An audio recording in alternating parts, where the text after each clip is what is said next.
Good. Welcome, folks. Thank you for joining us here today. We're here to provide another regular update on the update to Manitobans about the evolving situation and our evacuation and wildfire efforts. As you're well aware, Manitoba is undergoing one of the largest evacuations and wildfire seasons in our province's history, which requires significant resources and cooperation from all partners. This remains an all-hands-on-deck situation, and we're working with local leaderships, municipal, First Nation leaders, as well as governments across the country to work through this issue in real time. We're also going to try to keep this short so we get respect for our officials' time so they can get back to the hard work that they're doing each and every day. Just an update, last week we launched the Manitoba Ready portal at mbready.manitoba.ca for people who have been evacuated and who may be in a wildfire zone. There's been great response to this portal as well too, with over 18,000 Manitobans having used this since we launched it last week. This portal is used to receive critical information about current wildfires, shelters, and available services for evacuees. This portal will continue to be updated as things evolve so quickly. So please, Manitobans, check it regularly if you feel the need. Over the weekend, we saw some rain and some cooler temperatures, which helped with controlling some of the fires. But there remains fires to note that Kristin will update you on shortly. In addition to our own firefighters and support personnel, we have approximately 300 firefighters from across the country and the U.S. assisting with firefighting efforts. We have an additional number of U.S. crews arriving today. We continue to make requests from various partners to bolster our wildfire response. And I have to say this remains a state of emergency, and I want to thank all of our partners and those on the front lines who help protect Manitoba communities and are doing their part each and every day. I'll now pass it on to Kristin. Good morning, Kristin Hayward, Assistant Deputy Minister, responsible for the Wildfire Service with Natural Resources and Indigenous Futures. There are 28 fires burning in the province as of today, and 10 of these fires remain out of control. There have been 114 fires to date.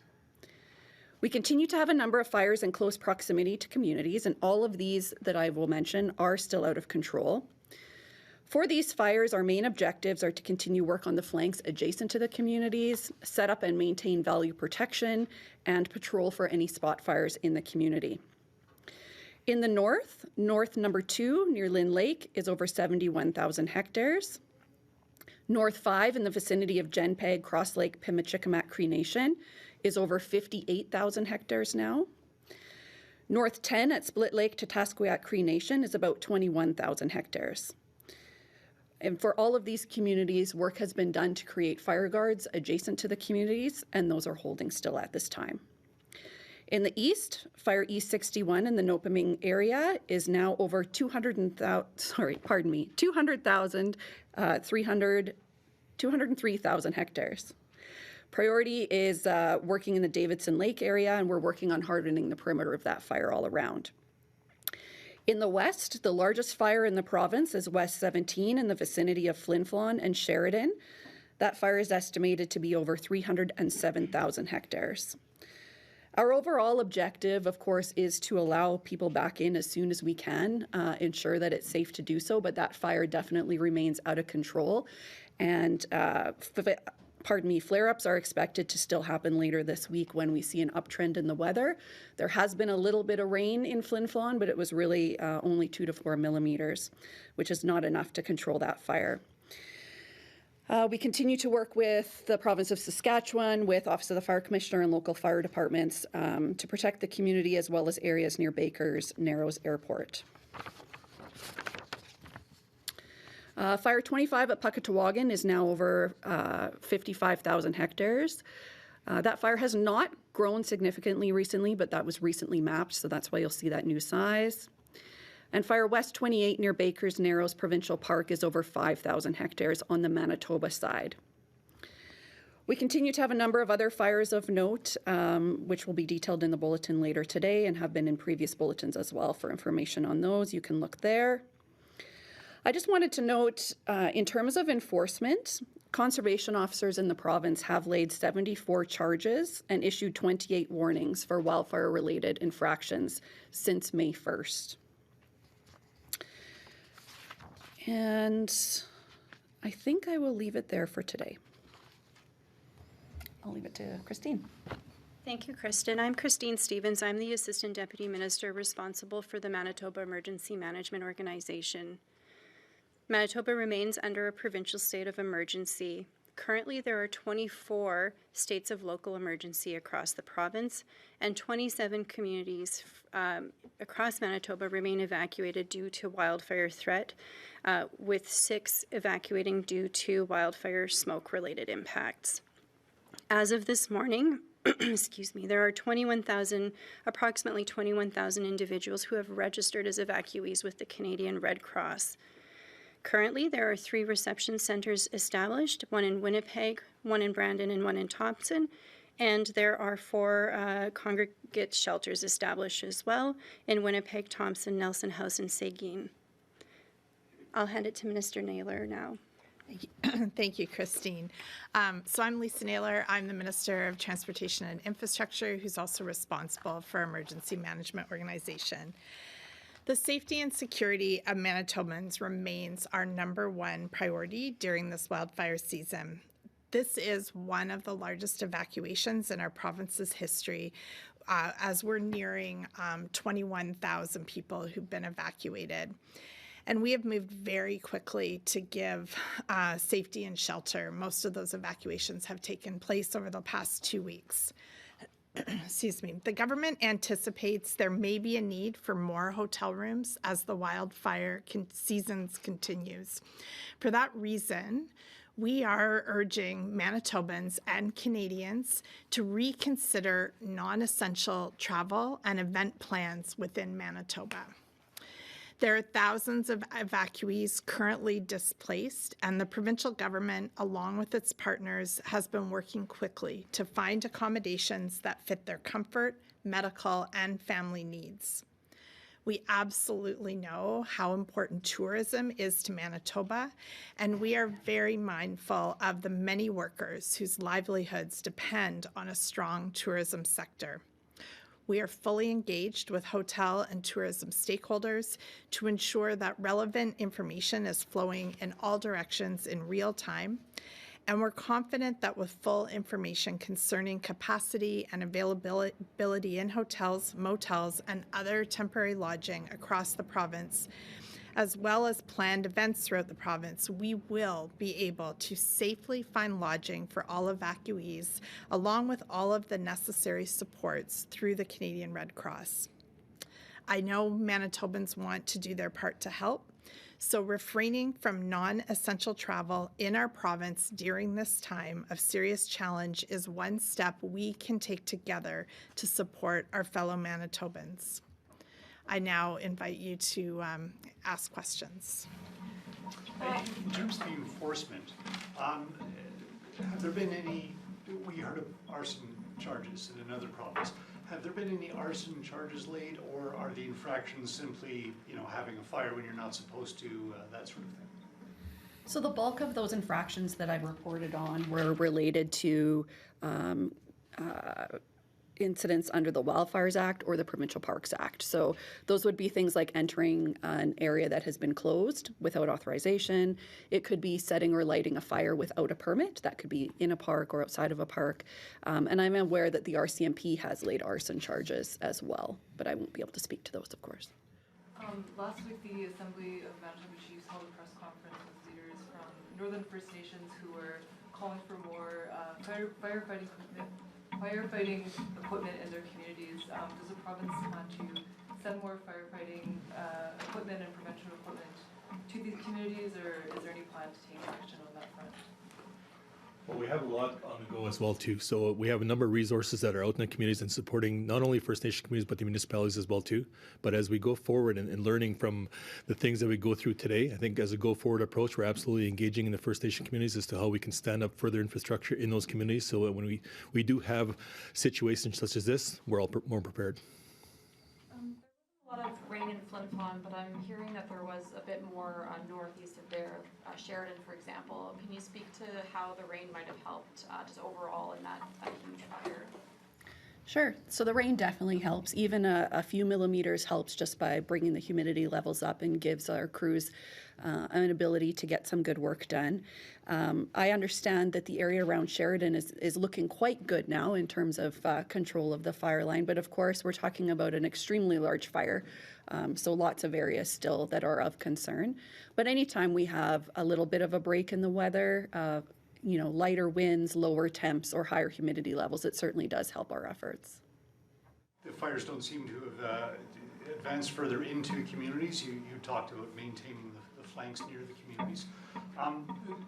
Is there enough manpower currently to maintain that? And what kind of stress is that putting on the manpower situation?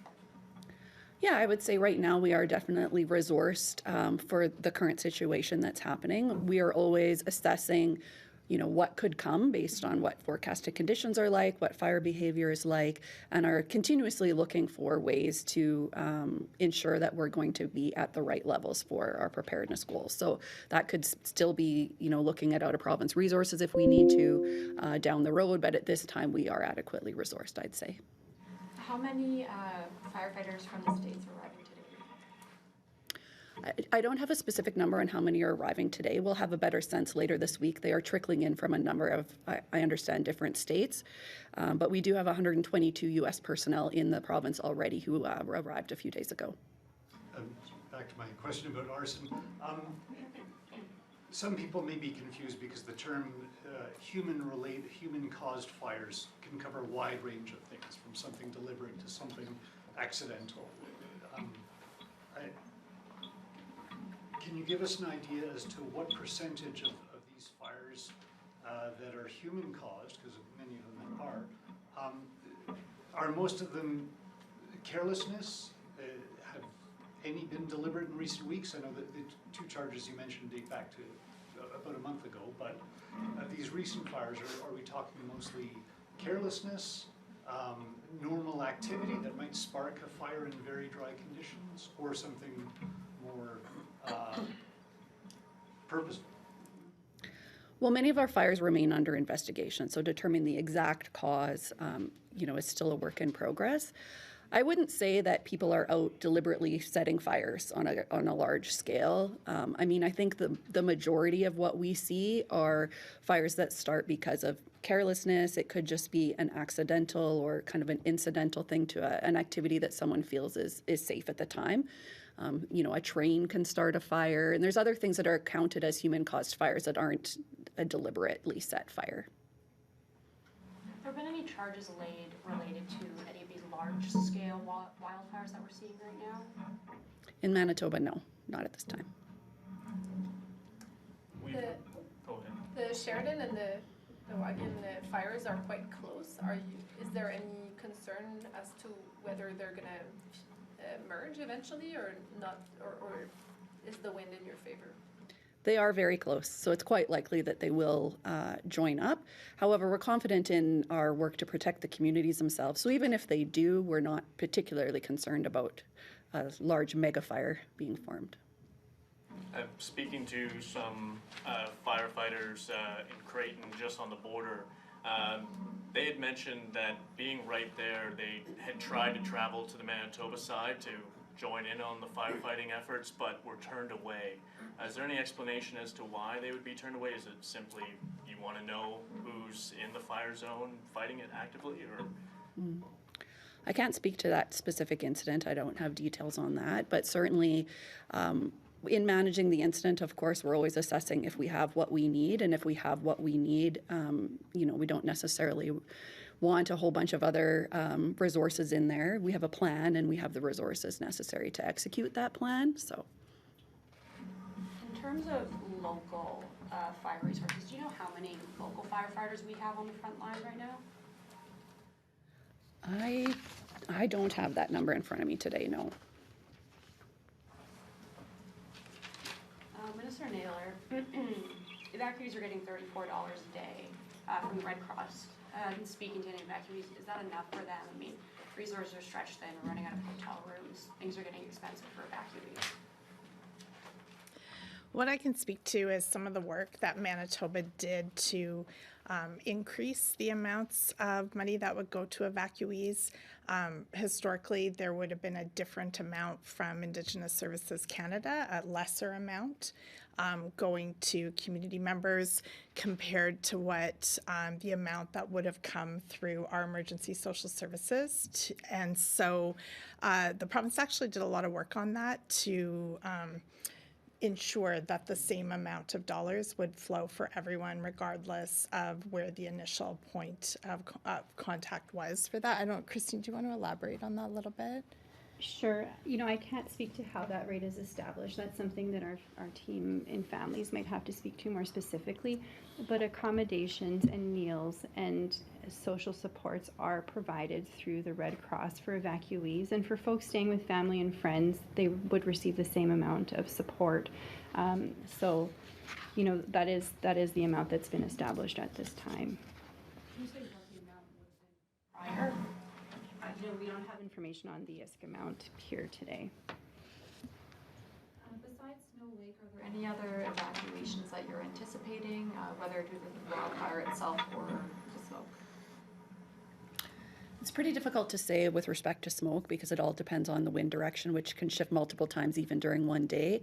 But at this time, based on the current fires that we are managing and that we know of, we do not anticipate any further evacuations would be necessary in the immediate term. I know you don't want to get ahead of yourselves, but do you anticipate any communities will be able to go home anytime soon? We obviously want everyone to go back as soon as they can, but we want to make sure that it's safe to do so. So at this time, I wouldn't want to predict when that might happen. I understand there's a question on Zoom.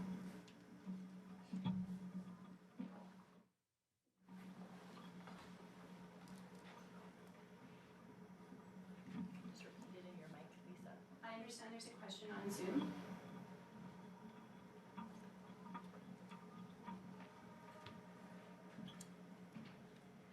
Looks like we might have some issues, so let's just take our questions and continue.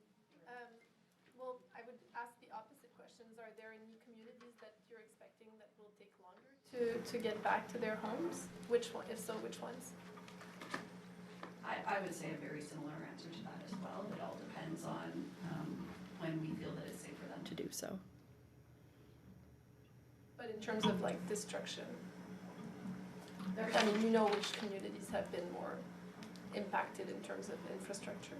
There have been no structure losses reported in any of the communities. So, you know, it's a matter of assessing things like potentially damage to utilities or water treatment systems and all of that. But it hasn't been safe for a lot of that work to take place yet.